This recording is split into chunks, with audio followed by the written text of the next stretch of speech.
Hi friends, എല്ലാവർക്കും നമ്മുടെ പുതിയ വീഡിയോയിലേക്ക് സ്വാഗതം.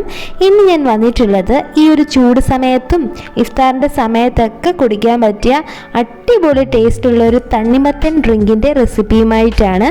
നമ്മുടെ വീട്ടിലൊരു ഗസ്റ്റൊക്കെ വന്നു കഴിഞ്ഞാൽ പെട്ടെന്ന് തന്നെ തയ്യാറാക്കി കൊടുക്കാൻ പറ്റിയ ഒരു വെറൈറ്റി ഡ്രിങ്ക് കൂടിയാണ്. അപ്പോൾ നോർമലി സമയത്തെ വിശപ്പും ദാഹവും ഒക്കെ മാറാൻ ഇതേപോലെ ഡ്രിങ്ക് ഒരു ഗ്ലാസ് കുടിച്ചാൽ മതി കേട്ടോ. അപ്പോൾ ഒട്ടും താമസിക്കാതെ ഈ ഒരു ഡ്രിങ്ക് എങ്ങനെ തയ്യാറാക്കാമെന്ന് നോക്കാം. അപ്പോൾ ആദ്യം തന്നെ ഈ ഒരു ഡ്രിങ്കിലേക്ക് ആവശ്യമായിട്ടുള്ളത് നന്നായിട്ട് പഴുത്ത തണ്ണിമത്തനാണ് കേട്ടോ. ഞാനിവിടെ ഏകദേശം ഒരു 2 കപ്പോളം തണ്ണിമത്തൻ ഇതേപോലെ കുരു കളഞ്ഞ് ഒരു സ്ക്വയർ ഷേപ്പിൽ കട്ട് ചെയ്തെടുത്തിട്ടുണ്ട്. ഇതേപോലെ ചെറിയ പീസസായി കട്ട് ചെയ്തെടുത്തതിന് ശേഷം ഇനി ഇത് കുറച്ച് സമയം ഒന്ന് തണുക്കാൻ വേണ്ടിയിട്ട് ഫ്രിഡ്ജിലേക്ക് മാറ്റി വെക്കാം കേട്ടോ. ഇനി ഒരു പാത്രത്തിൽ ഒരു 1/2 ലിറ്റർ പാല് നമുക്കൊന്ന് തിളപ്പിക്കാൻ വേണ്ടിയിട്ട് വെക്കാം കേട്ടോ. ഞാനിവിടെ 2 ഗ്ലാസ് ഡ്രിങ്കാണ് തയ്യാറാക്കുന്നത്. ആ ഒരു അളവിലാണ് കേട്ടോ ഞാൻ എൻ്റെ മെഷർമെൻറ്റ് പറയുന്നത്. ഒരു മീഡിയം ഫ്ലെയിമിൽ വെച്ച് പാട കെട്ടാതെ ഇളക്കി കൊടുത്തുകൊണ്ട് തന്നെ ഇതൊന്ന് തിളപ്പിച്ചെടുക്കുക കേട്ടോ. ഇനി പാലൊന്ന് ചൂടായി വരുമ്പോൾ ഇതിലേക്ക് 1/4 കപ്പ് പാൽപ്പൊടി നമുക്ക് ചേർത്ത് കൊടുക്കാം. ഇനി പാൽപ്പൊടി കയ്യിലില്ലാത്തവർക്ക് ഇത് സ്കിപ്പ് ചെയ്യാവുന്നതേ ഉള്ളൂ, നിർബന്ധമില്ല കേട്ടോ. ഇതിപ്പോൾ നമ്മൾ ചേർത്ത് കൊടുത്ത പാൽപ്പൊടിയൊക്കെ പാലിൽ നന്നായിട്ട് മിക്സായി വന്നിട്ടുണ്ട്. ഇനി ഇതിലേക്ക് 1/4 കപ്പ് പഞ്ചസാര ചേർത്ത് കൊടുക്കുക കേട്ടോ. പിന്നെ നിങ്ങളുടെ മധുരത്തിനനുസരിച്ച് പഞ്ചസാരയുടെ അളവ് കൂട്ടുകയോ കുറയ്ക്കുകയോ ചെയ്യാം. പഞ്ചസാരയോട് ചേർത്ത് നന്നായിട്ട് ഇതൊന്ന് മിക്സ് ചെയ്യാം. അതായത് ഇപ്പോൾ പാല് നന്നായിട്ട് തിളച്ച് വന്നിട്ടുണ്ട്. ഇനി ഫ്ലെയിം ഓഫ് ചെയ്തതിന് ശേഷം ഈ പാല് തണുക്കാൻ വേണ്ടിയിട്ട് മാറ്റി വെക്കാം കേട്ടോ. ഈ പാല് റൂം ടെമ്പറേച്ചറിൽ ഒന്ന് തണുത്തതിന് ശേഷം നമുക്കിതൊന്ന് നന്നായി തണുക്കാൻ വേണ്ടിയിട്ട് ഫ്രിഡ്ജിലേക്ക് കുറച്ച് സമയം ഒന്ന് മാറ്റി വെക്കാം. അപ്പോൾ ഈ പാലൊന്ന് തണുപ്പിച്ചെടുക്കുന്ന ആ ഒരു സമയം കൊണ്ട് ഈ ഒരു ഡ്രിങ്ക്സിലേക്ക് ആവശ്യമായ കസ്കസ് ഒന്ന് കുതിരാൻ വേണ്ടി വെക്കാം.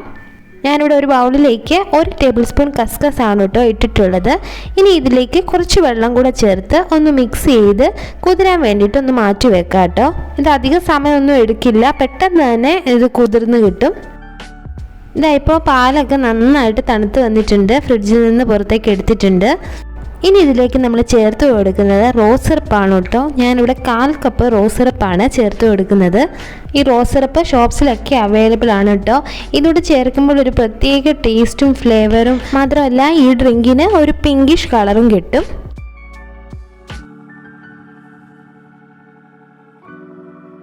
ഈ ഒരു റോസ് മിൽക്ക് ഇങ്ങനെ തന്നെ കുടിക്കാൻ നല്ല ടേസ്റ്റാണ് കേട്ടോ. ഇനി ഇതിലേക്ക് നമ്മൾ നേരത്തെ തണുക്കാൻ വേണ്ടി മാറ്റി വെച്ചിരുന്ന ആ തണ്ണിമത്തൻ്റെ പീസസ് മുഴുവനായിട്ടും ചേർത്ത് കൊടുക്കുക കേട്ടോ.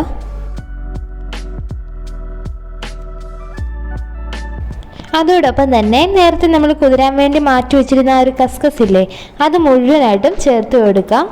കസ്കസൊക്കെ നന്നായിട്ട് കുതിർന്ന് വന്നിട്ടുണ്ട് കേട്ടോ. കൂടെ തന്നെ ഒരു 3-4 ഡേറ്റ്സ് ചെറുതായിട്ട് കട്ട് ചെയ്തുകൂടെ ഇതിലേക്ക് ചേർത്ത് കൊടുക്കുന്നുണ്ട്. ഈ ഡേറ്റ്സ് ചേർക്കുന്നത് ഓപ്ഷനിലാണ് കേട്ടോ. നിങ്ങളുടെ കയ്യിലുണ്ടെങ്കിൽ മാത്രം ചേർത്ത് കൊടുത്താൽ മതി. ഈ ഡേറ്റ്സിന് പകരമായിട്ട് ബദാമോ കാഷ്യൂ നട്ട്സോ ഉണ്ടെങ്കിൽ അതൊന്ന് ചെറുതായിട്ട് കട്ട് ചെയ്ത് ചേർത്ത് കൊടുത്താലും മതി കേട്ടോ. ഇത്രയും ചേർത്തതിന് ശേഷം ഇനി ഇതെല്ലാം കൂടി നന്നായിട്ട് ഒന്ന് മിക്സ് ചെയ്യാം. അപ്പോൾ ഇത്രയേ ഉള്ളൂ കേട്ടോ ഈ ഒരു ഡ്രിങ്ക് തയ്യാറാക്കാൻ. ഇനി നമുക്ക് സെർവിങ് ഗ്ലാസ്സിലേക്ക് ഒഴിച്ചു കൊടുക്കാം കേട്ടോ. അപ്പോൾ നിങ്ങൾ കണ്ടില്ലേ, വളരെ ഈസി ആയിട്ട് തയ്യാറാക്കി എടുക്കാൻ പറ്റുന്ന ഒരു അടിപൊളി തണ്ണിമത്തൻ്റെ ഡ്രിങ്കാണ്. അപ്പോൾ ഈ ഒരു നോമ്പ് സമയത്തും ഈ ചൂട് സമയത്തും ഒക്കെ വിശപ്പും ദാഹവും ഒക്കെ മാറാൻ വേണ്ടിയിട്ട് തയ്യാറാക്കി നോക്കാൻ പറ്റിയൊരു ഡ്രിങ്കാണ്. മാത്രമല്ല പെട്ടെന്ന് തന്നെ നമുക്ക് തയ്യാറാക്കി എടുക്കാനും പറ്റും. അപ്പോൾ എല്ലാവരും തന്നെ ഈ ഒരു തണ്ണിമത്തൻ കൊണ്ടുള്ള ഡ്രിങ്ക് തയ്യാറാക്കി നോക്കിയതിന് ശേഷം അഭിപ്രായം അറിയിക്കാൻ മറക്കല്ലേ.